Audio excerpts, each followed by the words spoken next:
ഇന്നലെയുണ്ടായ കാറ്റിലും മഴയിലും പത്തനംതിട്ട ഓമല്ലൂരിൽ വൻ നാശനഷ്ടം. 30ഓളം വൈദ്യുതി പോസ്റ്റുകൾ തകർന്നു.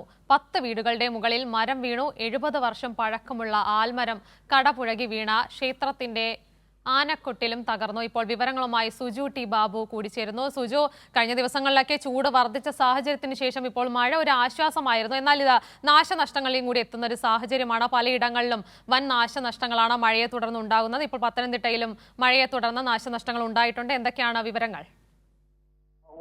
ഇന്നലെ വൈകിട്ട് പെയ്ത വേനൽ മഴയിലോടൊപ്പം വീശിയടിച്ച ശക്തമായ കാറ്റാണ് പ്രദേശത്ത് നാശനഷ്ടം വിതച്ചിരിക്കുന്നത്. ഏതാണ്ട് 30ഓളം വൈദ്യുതി പോസ്റ്റുകളാണ് ഈ ശക്തമായ കാറ്റിൽ ഒടിഞ്ഞു പോയിരിക്കുന്നത്. 10ഓളം വീടുകളുടെ മുകളിലേക്ക് മരം കടപുഴകി വീഴുകയും ചെയ്തിരുന്നു. ഓമല്ലൂർ ക്ഷേത്രത്തിലെ 70 വർഷം പഴക്കമുള്ള ആൽമരം കടപുഴകി ആനക്കുട്ടിലേക്ക് വീണു.